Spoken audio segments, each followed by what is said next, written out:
دوستوں امید ہے آپ سب لوگ خیریت سے ہوں گے۔ دوستوں اس ویڈیو میں ہم لوگ history of Pakistan from 1947 till present مختصراً بیان کریں گے۔ دوستوں ہماری یہ ویڈیو اسٹوڈنٹس کے لیے اور مختلف قسم کے ٹیسٹوں کی تیاری کرنے والے لوگوں کے لیے بہت مفید ثابت ہوگی۔ آئیے دیکھتے ہیں ارلی ہسٹری آف پاکستان۔ دوستو دنیا کی تاریخ میں 14 اگست 1947 کو پاکستان کا قیام 3 باتوں کی وجہ سے ایک اہم واقعہ گردانا جاتا ہے۔ آئینی اور سیاسی جدوجہد کے ذریعے پاکستان کا قیام، انگریزوں کی غلامی سے نجات اور برطانوی ہند میں پاکستان کے نام سے ایک نئی ریاست کا قیام۔ انیشیل پرابلمز یعنی کہ ابتدائی مسائل۔ ان مسائل کی فہرست بہت طویل ہے، لیکن مندرجہ ذیل اہم مسائل کی وجہ سے اس نئی مملکت میں اپنے مقاصد کے حصول میں کافی مشکلات پیش آئیں۔ گورنمنٹ اینڈ ایڈمنسٹریٹو پرابلمز، ریاستی اور انتظامی مسائل۔ قیام پاکستان کے ساتھ فسادات کے نتیجے میں کثیر تعداد میں بھارتی مسلمان علاقوں سے ہجرت کر کے پاکستان آئے، جبکہ لاکھوں کی تعداد میں ہندو اور سکھ پاکستان سے بھارت چلے گئے۔ آبادی کی اتنی وسیع بنیادوں پر منتقلی نے پاکستان کی حکومت کے لیے کئی مسائل پیدا کر دیے، کیونکہ کافی تعداد میں کلرک، آفیسرز، ڈاکٹرز، ٹیچرز اور دوسرے شعبوں کے ماہرین بھارت چلے گئے، جس سے مختلف شعبۂ حیات زندگی میں ہنرمند افراد کی کمی کا سامنا کرنا پڑا۔ مناسب سرکاری عمارتیں نہ ہونے کی وجہ سے مرکزی حکومت کے دفاتر فوجی بیرکوں میں قائم کیے گئے۔ ان دفاتر کے لیے ضروری سامان اور دفتری ریکارڈ وغیرہ نہ ہونے کے برابر تھا۔ ڈویژن آف ایسٹس یعنی کہ اثاثہ جات کی تقسیم۔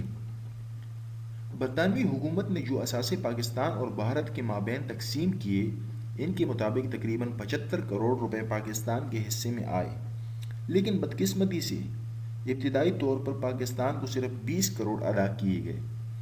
اس کے علاوہ فوجی ساز و سامان اور دفتری ریکارڈ وغیرہ بھی بھارت سے پاکستان منتقل ہونا باقی تھا، لیکن حکومت کے منفی رویے کی وجہ سے پاکستان کو اپنے اثاثے نہیں ملے۔ واٹر ڈسپیوٹ یعنی کہ نہری پانی کا مسئلہ۔ نئی ریاست کے لیے ایک اہم مسئلہ 1 اپریل 1948 میں پانی کا مسئلہ تھا، جب بھارتی حکومت نے پیش کی اطلاع کے بغیر پاکستانی نہروں کے ہیڈ ورکس بند کر دیے، جس سے پنجاب میں فصلوں کو شدید نقصان پہنچا۔ عبوری معاہدے کے بعد پاکستان کو پانی کی فراہمی بحال ہوئی، مگر مستقل حل کے لیے پاکستان نے اقوام متحدہ سے رجوع کیا۔ بالآخر عالمی بینک کی مدد سے 1960 میں دونوں ملکوں کے درمیان سندھ طاس کا معاہدہ طے پایا۔ اس معاہدے کی وجہ سے نہری پانی کا مسئلہ کافی حد تک حل ہو گیا۔ کانسٹیٹیوشن یعنی کہ آئین سازی۔ قیام پاکستان کے بعد سب سے اہم مسئلہ نئے ملک کے لیے آئین بنانے کا تھا۔ آئین یا دستور، کانسٹیٹیوشن، ان قوانین اور قواعد و ضوابط کا مجموعہ ہوتا ہے جس کے تحت ریاست کا نظم و نسق اور کاروبار حکومت چلایا جاتا ہے۔ ریفیوجیز پرابلم، مہاجرین کا مسئلہ۔ پاکستان کی نئی حکومت اور عوام کو دوسرا بڑا چیلنج بھارت سے آئے مہاجرین کی آباد کاری کا تھا۔ حکومت پاکستان کے ایک اندازے کے مطابق آبادی کے اس تبادلے کے نتیجے میں کوئی 65 لاکھ مہاجرین پاکستان ہجرت کر کے آئے۔ اس طرح پاکستان کی آبادی میں نئے مہاجرین کی آمد سے تقریباً 10 لاکھ کا اضافہ ہوا۔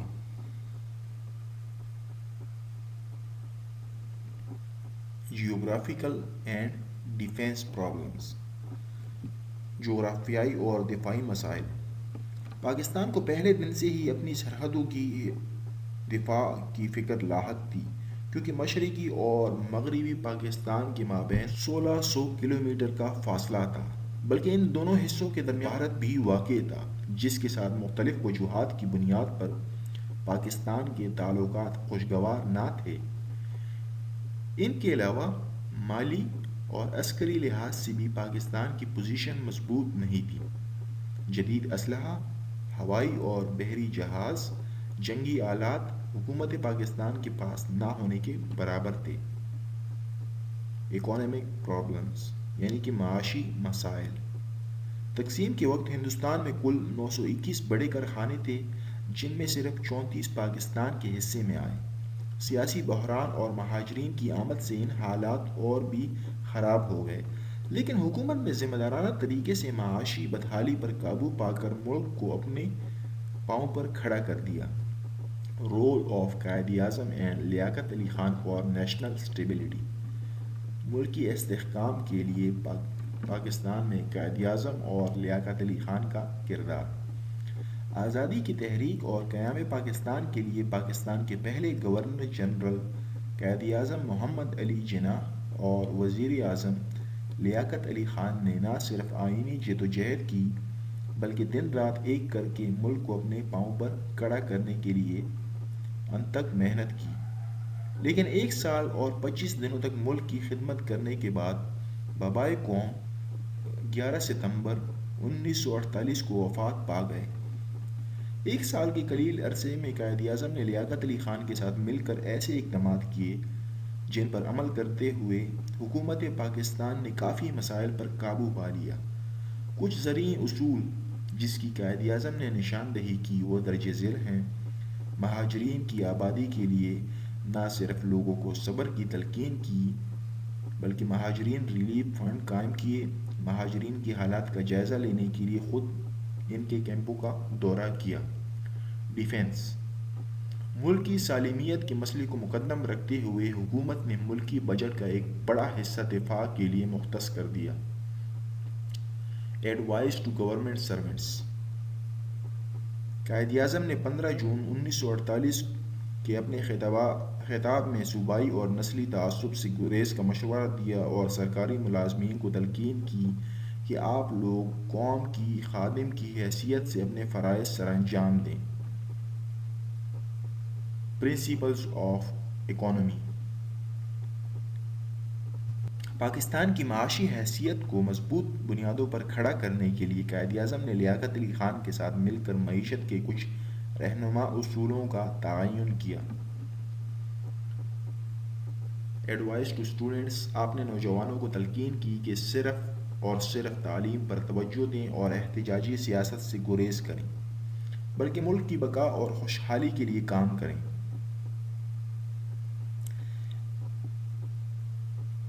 اس کی شناخت اور تحرک کے لیے قائد اعظم اور لیاقت علی خان نے پاکستان کو اقوام متحدہ کا رکن بنایا اور چند مہینوں کے اندر کئی ممالک کے ساتھ 2 طرفہ تعلقات قائم کیے۔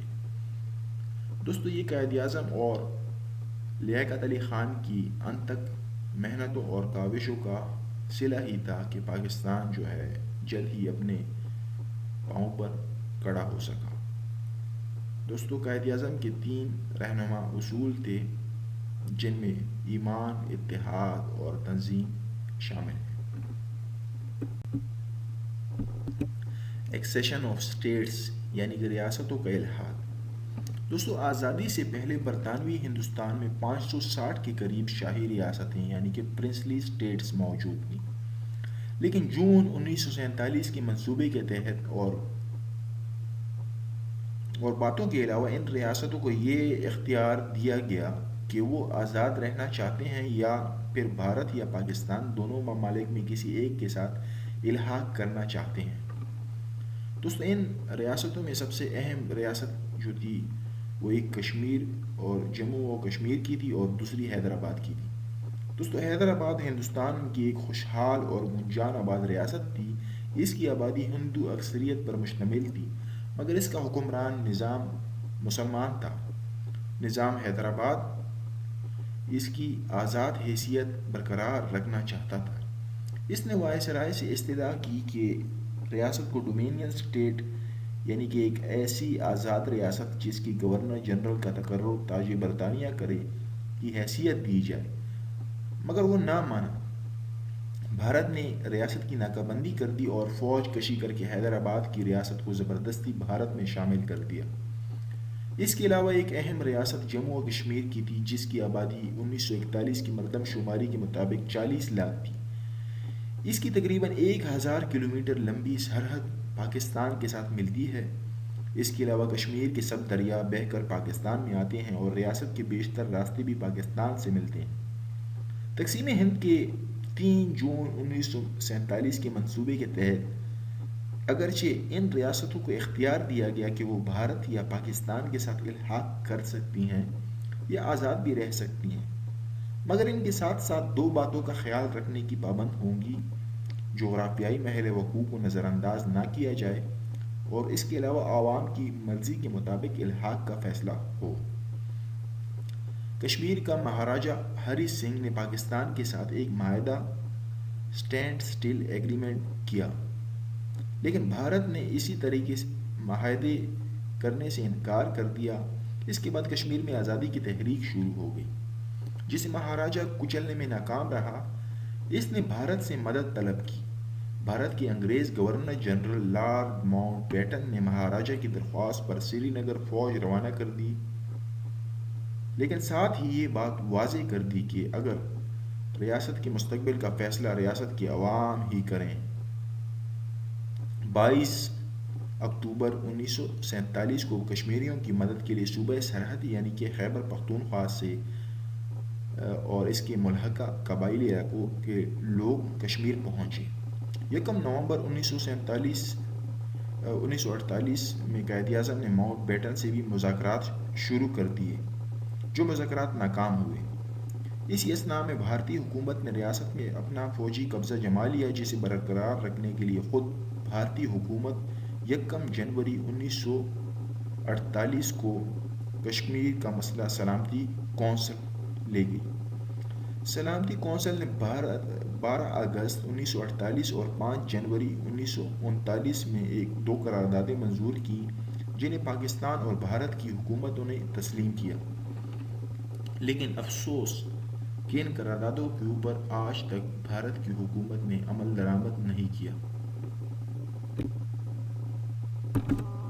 قرارداد مقاصد 1949 سائلنٹ فیچرز۔ پاکستان کی آئین سازی کی تاریخ میں قرارداد مقاصد ایک نصیحت رکھتا ہے، جسے آئین پاکستان نے 12 مارچ 1949 کو منظور کیا۔ اس میں اسلام اور پاکستان کے آئین کی نظریاتی اساس قرار دیا گیا۔ اس کی بڑی وجہ یہ ہے کہ جدوجہد آزادی کے دوران مسلمانان برصغیر کا مقصد ایک ایسا وطن تھا جس میں وہ اپنی زندگی اسلام کے سنہری اصولوں کے مطابق گزار سکیں۔ قرارداد مقاصد کے اہم نکات یعنی کہ سائلنٹ فیچرز۔ قرارداد میں اس بات کی وضاحت کر دی گئی کہ ساری کائنات کا مالک خداوند تعالیٰ ہے۔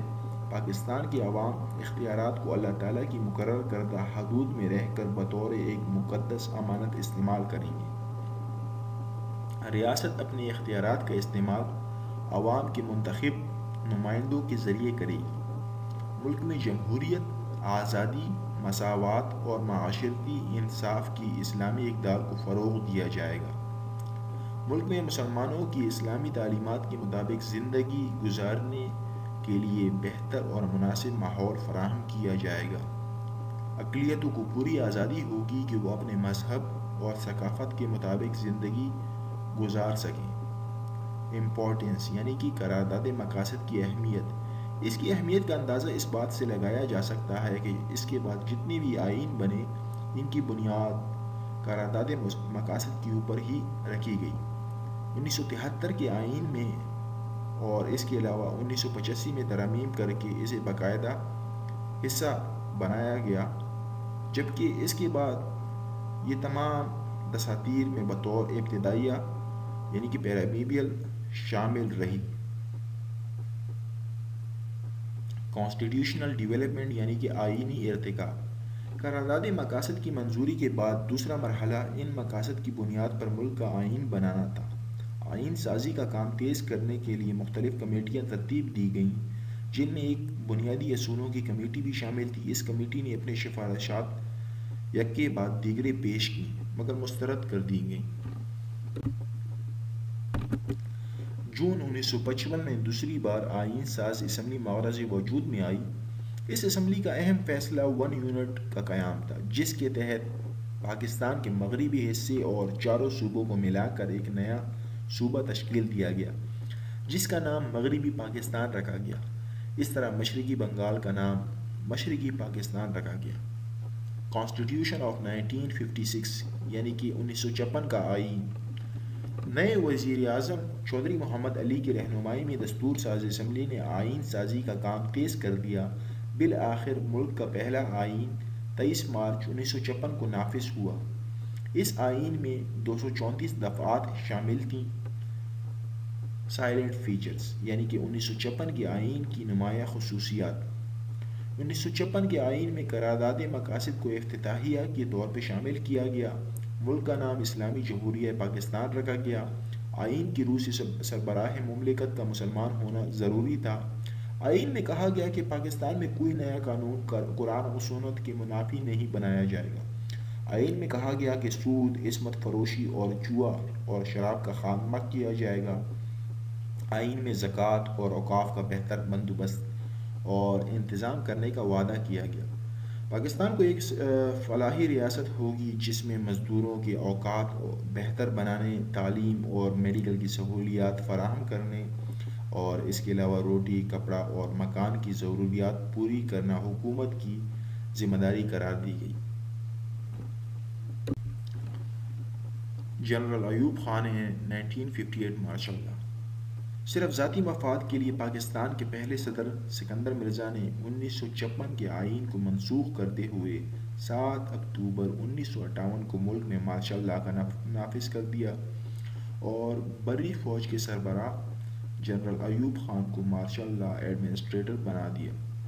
لیکن صرف 20 روز کے بعد جنرل ایوب خان نے سکندر مرزا کو صدارت سے استعفیٰ دینے پر مجبور کر دیا اور ملک بدر بھی کر دیا اور خود 27 اکتوبر 1958 کو اقتدار سنبھال لیا۔ یوں ملک میں جمہوری نظام ختم ہو گیا۔ ریزنز: پاکستان میں مارشل لا کے نفاذ کے اسباب: بیڈ اکنامک سچویشن، ملک کی خراب معاشی حالت۔ ہر ملک کے معاشی استحکام کے لیے سیاسی استحکام ضروری ہوتا ہے، جبکہ ملک میں روز بروز خراب ہوتی معاشی حالت کی وجہ جو تھی وہ سیاسی استحکام تھا۔ پاکستان کی زرعی ملک ہونے کے بلند و بانگ دعوے تو کیے جا رہے تھے، لیکن ملک میں غذائی اجناس بھی درآمد کی جا رہی تھیں۔ اس کے ساتھ سمگلنگ، چور بازاری اور ذخیرہ اندوزی کا بازار بھی گرم تھا۔ پولیٹیکل انسٹیبلٹی، سیاسی ابتری۔ 1957 تک ملک کی سیاسی حالت اس قدر ابتر ہو چکی تھی اور سیاسی کشمکش کا یہ عالم تھا کہ حکومت کو مختلف وزارتوں میں اطمینان بخش کام نہیں مل رہا تھا۔ مسلم لیگ، جو پاکستان کی خالق جماعت تھی، اسے 1954 کے مشرقی پاکستان کے انتخابات میں شکست کا سامنا کرنا پڑا اور سکندر مرزا کی آشیرواد سے بنائی گئی پاکستان ریپبلکن پارٹی عوام کے بجائے اقتدار کی جدوجہد میں سرگرم عمل تھی۔ ٹریڈ سچویشن یعنی کہ خراب تجارتی حالات۔ ملک کی سیاسی اور معاشی حالت کی طرح تجارتی حالات بھی کافی مایوس کن تھی۔ منافع خوری، اشیاء خوردنی میں ملاوٹ عام ہو چکی تھی، جبکہ عالمی منڈی میں ہماری مصنوعات اور خام مال کی مانگ تقریباً ختم ہو رہی تھی اور حکمران طبقے نے اس میں بہتری کے لیے کوئی اقدامات نہ کیے۔ سوشل ریفارمز، معاشی خرابیاں۔ ملک میں سیاسی معاشی ابتری کا اثر معاشرے پر پڑنے سے معاشرے میں ایک بیگانگی کا احساس زور پکڑ رہا تھا۔ صوبائی عصبیت کو ہوا دی جا رہی تھی، جبکہ ملک کے دونوں حصوں میں تناؤ مزید پھیل رہا تھا۔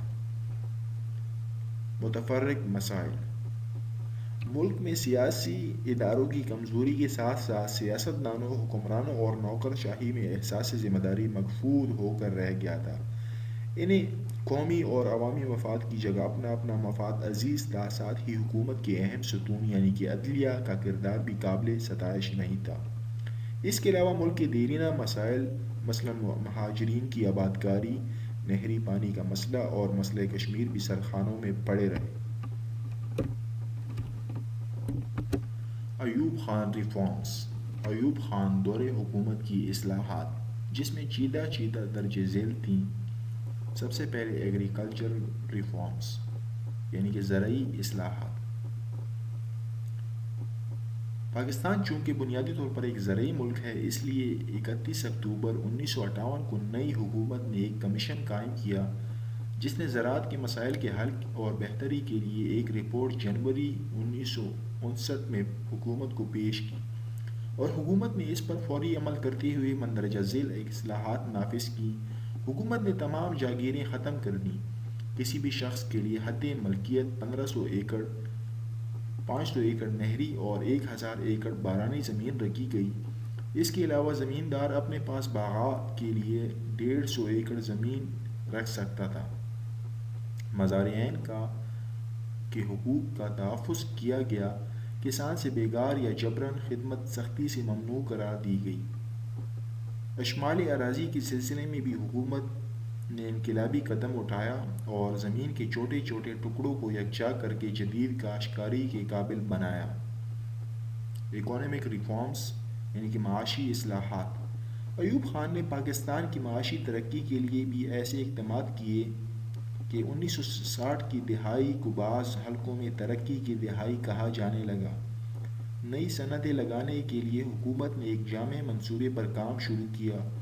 نہ صرف مردہ صنعتوں کو نئے سرے سے ترقی دی گئی بلکہ نئی صنعتیں بھی لگائی گئیں۔ اس دور میں معاشی ترقی کا اندازہ دوسرے 5 سالہ ترقیاتی منصوبے سے بھی لگایا جا سکتا ہے۔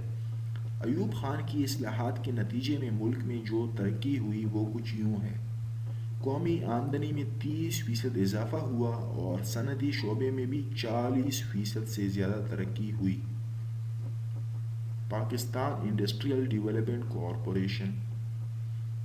Pakistan industrial development corporation PIDC 1949 میں قائم ہوئی، مگر اس کو مزید فعال بنانے کے لیے اس کے 2 حصے بنائے گئے تاکہ نئے اصلاحات میں مزید بہتری آئے۔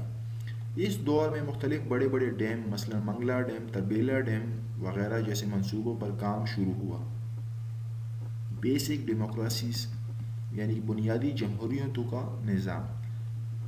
جنرل ایوب خان کے خیال میں ملک کا سیاسی نظام تبدیل کرنا ضروری تھا، اس لیے ایوب خان نے ملک میں نئے سیاسی نظام کو متعارف کرانے کے لیے بیسک ڈیموکریسیز اکتوبر 1959 میں رائج کیا۔ یہ مقامی حکومتوں کا ایک ایسا نظام تھا جو نچلی سطح سے شروع ہو کر اوپر کی طرف جاتا تھا۔ اس کے 4 مدارج تھے یعنی کہ یونین کونسل، تھانہ، تحصیل کونسل، ڈسٹرکٹ کونسل اور ڈویژن کونسل، اور اس کے علاوہ صوبائی کونسل۔ 1962 کا آئین۔ ایوب خان نے ایک حکم کے ذریعے 1 مارچ 1962 کو نافذ کر دیا۔ اس طرح پورے پونے 4 سال کے عبوری دور کے بعد ملک میں دوسرے آئین کا نفاذ عمل میں آیا۔ Political reforms. 1962 کے آئین کی دفعات و خصوصیات۔ 1962 کے آئین کے نفاذ کے ساتھ پاکستان میں مختلف سیاسی جماعتوں نے اپنی سرگرمیاں شروع کر دیں۔ مسلم لیگ کے پرانے رہنماؤں نے اپنی پارٹی کنونشن کا اجلاس بلایا۔ Islamic articles. آئین میں صدر کے لیے مسلمان ہونا لازمی قرار دیا گیا۔ آئین میں کہا گیا کہ پاکستان کے مسلمانوں کو اس قابل بنایا جائے گا کہ وہ اپنی انفرادی اور اجتماعی زندگی میں قرآن و سنت کے مطابق زندگی بسر کریں گے۔ آئین میں کہا گیا کہ کوئی نیا قانون ایسا نہیں بنایا جائے گا جو قرآن و سنت کے منافی ہو، اور موجودہ قوانین کو قرآن و سنت کے مطابق ڈھالا جائے گا۔ آئین میں کہا گیا کہ قرآن و سنت کی لازمی تعلیم کے لیے مناسب اقدامات کیے جائیں گے اور پاکستان کو ایک فلاحی ریاست بنایا جائے گا جس میں مزدوروں کے بہتر اوقات، تعلیم، طبی سہولیات، روٹی، کپڑا اور مکان کی سہولیات فراہم کرنے کے لیے اقدامات کیے جائیں گے۔ 1962 کے آئین کے نتیجے میں ملک میں سیاسی سرگرمیاں شروع ہوئیں اور انتخابات کی تیاریاں زور پکڑنے لگیں۔ صدارتی انتخابات میں ایوب خان کا مقابلہ قائد اعظم کی ہمشیرہ محترمہ فاطمہ جناح کے ساتھ تھا۔ حزب اختلاف کی تمام جماعتیں فاطمہ جناح کی حمایت کر رہی تھیں۔ ان جماعتوں میں کونسل مسلم لیگ کے علاوہ جماعت اسلامی، عوامی لیگ، نیشنل عوامی پارٹی وغیرہ بھی شامل تھیں۔ ان انتخابات میں مغربی اور مشرقی پاکستان کے گورنروں نے کھلم کھلا بنیادی جمہوریت کے اراکین کے علاوہ کئی حکومتی مشینری کو فاطمہ جناح کے خلاف اور ایوب خان کے حق میں استعمال کیا۔ ان تمام غیر قانونی اور غیر اخلاقی ہتھ کنڈوں کی وجہ سے فاطمہ جناح ایوب خان کے مقابلے میں الیکشن ہار گئیں۔ انڈو پاک وار آف 1965 پاک بھارت جنگ۔ بھارتی حکومت نے الزام عائد کیا کہ پاکستان کے چھاپہ مار مقبوضہ کشمیر میں خفیہ کارروائیوں میں مصروف ہیں اور ساتھ ہی گجرات کے نزدیک پاکستان اور کشمیر کی سرحد پر توپ سے گولہ باری شروع کر دی۔ جواباً پاکستان نے جموں کشمیر کے نزدیک جنگ بندی لائن عبور کرتے ہوئے کارروائی شروع کر دی۔ اس دباؤ کو کم کرنے کے لیے بھارت نے 6 ستمبر 1965 کی رات سیال کوٹ، قصور اور لاہور کے علاقوں میں پاکستان کی سرحد کے اوپر حملہ کر دیا۔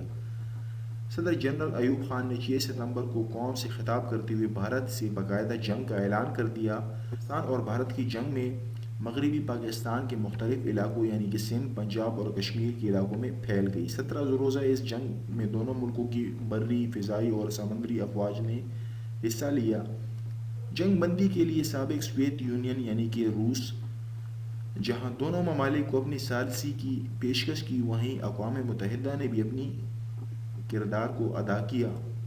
آخرکار ان تمام کوششوں کی وجہ سے 23 ستمبر 1965 کو دونوں ممالک کے درمیان باقاعدہ جنگ بندی ہوئی۔ Democracy movement and fall of Ayub Khan. تحریک جمہوریت اور ایوب خان کا زوال۔ 1965 کی پاک بھارت جنگ نے ایک طرف ملک کو معاشی طور پر کمزور کر دیا تو دوسری طرف مشرقی پاکستان میں یہ احساس ابھرنے لگا کہ جنگ کے دوران مرکزی حکومت نے مشرقی پاکستان کے دفاع کے لیے کوئی خاطر خواہ انتظام نہیں کیا۔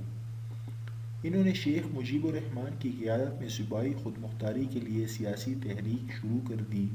مغربی پاکستان میں ذوالفقار علی بھٹو نے 1967 میں پاکستان پیپلز پارٹی کے نام سے اپنی جماعت قائم کی جس نے ایک تحریک چلائی اور ایوب خان حکومت کے خلاف کافی مقبولیت حاصل کی۔ اسی عرصے میں طلباء کی تحریک بھی ملک کے دونوں حصوں میں پھیل گئی۔ اس کے علاوہ کسان، مزدور، وکیل اور سرکاری ملازمین بھی اس تحریک میں شامل ہو گئے۔ ایوب خان نے سیاسی جماعتوں سے مذاکرات کے لیے گول میز کانفرنس بلائی لیکن حکومت کی یہ کوشش بھی کامیاب نہیں ہوئی۔ آخرکار ایوب خان کو اقتدار سے علیحدہ ہونا پڑا۔ انہوں نے 25 مارچ 1969 کو اقتدار پاک فوج کے سربراہ جنرل آغا محمد یحییٰ خان کے سپرد کر دیا۔ General Yahya Khan government 1969-71۔ General Yahya Khan نے 25 مارچ 1969 سے 20 دسمبر 1971 تک حکومت کی۔ ماشاءاللہ حکومت نے نہ صرف سیاسی جماعتوں سے مذاکرات شروع کیے بلکہ ون یونٹ کو توڑ کر پرانے صوبے بحال کر دیے۔ 1962 کا آئین ایوب خان نے بنایا تھا لیکن اسے یحییٰ خان حکومت رد کر چکی تھی۔ مجبوراً یحییٰ خان نے 29 مارچ 1970 کو ایک آئینی فارمولہ پیش کیا جسے دستوری ڈھانچہ یا لیگل فریم ورک آرڈر کا نام دیا گیا۔ لیگل فریم ورک آرڈر کے اہم نکات یہ تھے: مستقبل کے آئین میں اسلامی نظریے کو تحفظ دیا جائے گا، اسلامی جمہوریہ پاکستان ایک وفاقی حکومت ہوگی جو ملک کے تمام علاقوں پر مشتمل ہوگی، آئین پاکستان میں بنیادی حقوق، بالغ رائے دہی اور عدلیہ کی آزادی کو تحفظ دیا جائے گا، آئین پاکستان میں زیادہ سے زیادہ صوبائی خود مختاری دی جائے گی البتہ مرکز مضبوط ہوگا۔ ایل ایف او کے مطابق نیشنل اسمبلی میں 313 نشستیں ہوں گی جن میں 13 نشستیں خواتین کے لیے مخصوص ہوں گی۔ 1970 الیکشنز۔ جنرل یحییٰ خان کے کارناموں میں 1970 کے انتخابات بھی شامل ہیں۔ پاکستان میں دسمبر 1970 میں عام انتخابات منعقد ہوئے۔ قومی اسمبلی کے لیے 7 دسمبر کو عوام نے ووٹ ڈالے لیکن انتخابی نتائج کے مطابق مشرقی پاکستان میں عوامی لیگ نے 169 نشستوں میں سے 167 نشستیں حاصل کیں اور مغربی پاکستان میں پیپلز پارٹی نے 138 میں سے 87 نشستیں حاصل کیں۔ مشرقی پاکستان میں پیپل پارٹی نے کوئی نشست حاصل نہیں کی، جبکہ عوامی لیگ نے مغربی پاکستان سے کوئی بھی نشست حاصل نہیں کی۔ جیتنے والی جماعتوں کو اقتدار منتقل کرنے کے بجائے فوجی حکومت نے لیت و لل سے کام شروع کیا، جس سے نہ صرف عوام میں بد اعتمادی کی فضا قائم ہوئی بلکہ ملک میں دو بڑی پارٹیوں میں بھی تناؤ کی کیفیت پیدا ہوئی۔ حکومت کے رویوں کے خلاف مشرقی پاکستان میں شدید احتجاج شروع ہوا۔ اسی سیاسی اور آئینی بحران سے فائدہ اٹھا کر بھارت نے مختلف طریقوں سے مشرقی پاکستان میں فوجی مداخلت شروع کی، جس سے مشرقی پاکستان کے حالات بد سے بدتر ہوتے چلے گئے اور پاکستان اور ہندوستان میں جنگ چھڑ گئی۔ نتیجتاً 16 دسمبر 1971 کو بزور طاقت ہندوستانی افواج کی مدد سے مشرقی پاکستان سے علیحدہ ہو گیا اور پاکستان کو ذوالفقار علی بھٹو کے حوالے کر دیا گیا۔ مشرقی پاکستان کی علیحدگی کی وجوہات۔ مشرقی پاکستان کی علیحدگی نہ صرف پاکستان کے لیے ایک عظیم المیہ تھا بلکہ تمام مسلمانوں کے لیے ایک لمحہ فکریہ تھا۔ یہ افسوسناک حادثہ 16 دسمبر 1971 کو پیش آیا جب مشرقی پاکستان بنگلہ دیش بن گیا۔ اس المیے کے اسباب درج ذیل تھے۔ جیوگرافیکل یعنی کہ جغرافیائی دوری کا مسئلہ۔ بدقسمتی سے پاکستان کے دو حصے ایک دوسرے سے تقریباً 1600 کلومیٹر کے فاصلے پر تھے، جن کے درمیان بھارت واقع تھا۔ Language problem. زبان کا مسئلہ۔ پاکستان بننے کے بعد صرف اردو کو قومی زبان کے طور پہ اپنایا گیا، لیکن مشرقی پاکستان کی اکثریت جسے اپنی زبان اور ادب سے لگاؤ تھا بنگالی بولتی تھی۔ آزادی کے بعد جب مرکزی حکومت نے صرف اردو کو پاکستان کے دونوں حصوں کی قومی زبان قرار دیا تو مشرقی پاکستان کے لوگوں نے بنگالی کے حق میں جلسے جلوس اور مطالبے کے لیے زبردست تحریک چلائی۔ جمہوری قدروں سے انحراف۔ ایبولشنگ ڈیموکریٹک ویلیوز۔ پاکستان میں 9 سال تک آئین نہیں بنا، جس کی بنا پر حکومت کی مختلف ستون ایک دوسرے کے خلاف کھڑے ہو گئے اور عوام کے لیے تمام جمہوری راستے بند کر دیے گئے۔ اس کے بعد مشکل سے 1956 کا آئین بنا، لیکن اس کو بھی چند سال بعد کالعدم قرار دیا گیا اور ملک میں ایک نہ ختم ہونے والی فوجی آمریت مضبوط سے مضبوط تر ہوتی چلی گئی۔ اکانومک ریزنز یعنی کہ معاشی وجوہات۔ پاکستان تقریباً سارے علاقے آزادی کے پہلے دن سے ہی معاشی طور پہ مستحکم نہیں تھے، لیکن خاص کر مشرقی پاکستان میں غربت کی شرح مختلف وجوہات کی بنیاد پر زیادہ تھی۔ بنگالی عوام کا خیال تھا کہ پاکستان بننے کے بعد ان کی معاشی بدحالی ختم ہو جائے گی، مگر ان کے خواب پورے نہیں ہوئے۔ اس کے علاوہ مغربی پاکستان کے سیاستدانوں کی غیر جمہوری رویوں کی وجہ بھی وہ ناراض ہوتے چلے گئے اور آخرکار مشرقی پاکستان کے رہنما شیخ مجیب الرحمن کے 6 نکات عوام میں کافی مقبول ہو گئے۔ فوجی کارروائی۔ پاکستان کی حکومت نے سیاسی بے چینی اور مشرقی پاکستان میں عوامی لیگ کی مسلح جدوجہد کو بغاوت قرار دے کر مشرقی پاکستان میں کارروائیاں شروع کر دیں۔ مسلح افراد کے ساتھ فوجی کارروائیوں میں بے گناہ شہری بھی مارے گئے۔ نتیجتاً مشرقی پاکستان کے عوام فوج کے خلاف ہو گئے۔ بڑی طاقتوں اور بھارت کا کردار۔ India and super powers. Pakistan کے اندرونی اور سیاسی حالات سے فائدہ اٹھاتے ہوئے اس وقت کی سپر طاقتوں سوویت یونین اور امریکہ اور بھارت نے مختلف طریقوں سے مشرقی پاکستان میں مداخلت کی اور بھارت نے نہ صرف مشرقی پاکستان سے بھاگے ہوئے مہاجرین کو فوجی تربیت دی بلکہ اسلحہ وغیرہ بھی فراہم کیا۔